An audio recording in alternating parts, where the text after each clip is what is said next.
So you're in the market for a new laptop and you want to use it for gaming, streaming, and maybe even a little bit of video editing, or maybe just for work or school. Ultimately, it all comes down to your workflow and priorities. The good news is that there are so many options out there at different price points that'll fit your budget. The bad news is that because there are so many options, it can be a bit challenging to pick the right laptop. You see, a lot of laptop manufacturers are pushing out or heavily marketing some features that, in my opinion, are too hyped. So that's where this video comes in, because I'm going to walk you through 5 features that you should avoid, or at least marketing terms that you shouldn't fall for or pay for more. So count this as more of a warning guide than anything else, so you don't get sucked into traps that might look good, you end up paying a premium for without a specific reason. So let's get into it after a quick word from today's video sponsor. The Be Quiet Shadow Rock 3. It won't block your memory thanks to the offset construction. It will not sound like a hurricane thanks to the Quiet Shadow Wings 2 fan. It will give you a peace of mind with exceptional cooling, easy installation, and the interesting bicolor design. Check it out below. All right, so before getting into the bread and butter of this video, I do want to mention something very important. I'm not going to pick or tell you to avoid a specific product with a specific CPU or GPU, because both AMD and Intel have competitive processors, and NVIDIA and AMD have given us amazing options on the graphics end. But anyways, that brings me to my first 2 points, which is to do with understanding the display that you're getting. You see, I think this is the most important feature of a laptop, and a lot of times companies sell you extra bling that's really just a gimmick. For instance, 360 Hz refresh rate that everyone's talking about these days. To be honest with you, higher refresh rates are generally beneficial, but this marketing term for 360 Hz on laptops is just pretty pointless, at least right now with the current hardware. I mean, if you look on the desktop side, even with a combination of a high-end GPU and a high-end CPU, they actually struggle to hit a constant 360 frames per second, even in competitive titles like CSGO, Valorant, and Rainbow Six. On the laptop side, the reality is that 99% of them actually can't push 360 frames per second constantly, regardless of how long you push these settings. You also need to be aware of the quality of these 360 Hz screens right now. I mean, sure, they give you the high refresh rate, but they're not able to deliver accurate color tones or color gamut as ones with lower refresh rates, and they're only available in 1080p. Meanwhile, if you look at 120 Hz, 165 Hz, or even 240 Hz panels, generally, but most of the time, they deliver better color gamut, and of course you can get those refresh rates at higher resolutions. And because of that ultra high refresh rate, they're usually a lot less bright too, and that's something important if you're using a laptop in extremely brighter environments. But at the same time, I have to mention that laptop displays in general are all over the place, since there are plenty of crappy screens with low refresh rates too. So just make sure you do your research first. Then my second point, and this one actually has my head scratching a bit, it's just doesn't make any sense.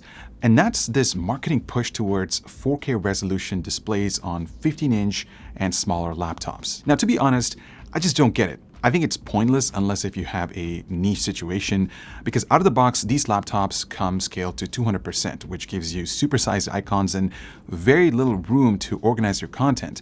And if you end up scaling it down to 100%, you'll actually need a microscope to navigate around with. It's also another factor that'll take a hit on battery life.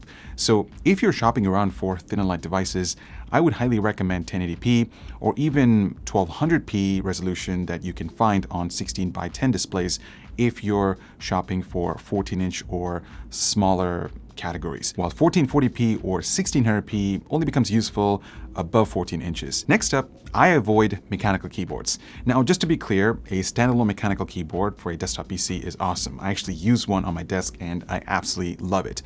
But my problem here is the current state of so-called mechanical keyboards on laptops, because their intent is usual. They want to bring that mechanical keyboard experience to laptops, and the execution, it's usually terrible. I, for one, don't think it's a necessity since it adds cost to the product, and the experience is just not quite there yet compared to a standard mechanical keyboard, because most of them have a clickety-clack sound, which can be super annoying, especially if you're typing within a classroom setting or working in a shared space with coworkers.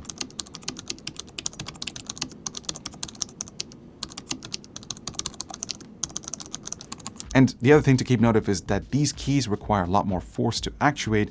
So all in all, it just doesn't add any benefits to your gaming experience compared to a standard setup. Now for number 4, well, it's actually one of those marketing things that makes absolutely no sense to me. And I want to discuss audio, or the speaker setup on laptops. Once again, this is an area that so many manufacturers pimp about, like experience the most authentic sound signature, or the sweetest sound on earth, or immerse yourself in 3D audio. I kid you not, these are some of the quotes that I've pulled directly from some laptops' official webpage, because they'll claim that these speakers are tuned by Bang & Olufsen, Audio, and Dolby Atmos, which sounds great, but does it add anything to the experience? Most of the time, not really. And that's because at the end of the day, most of them use the same crappy speakers that are located at the bottom of the chassis, so sound essentially bounces off the surface, resulting in lower fidelity and minimal bass response. Now there are a few laptops featuring front-facing drivers that sound excellent, and it really goes to show how much effort they've put into designing it, which I admire. But if you're really looking to upgrade your audio experience from your existing laptop, unfortunately, you still have to rely on an external setup. All right, I also wanted to add something that's not really a feature, but it's actually something that keeps on annoying the heck out of me.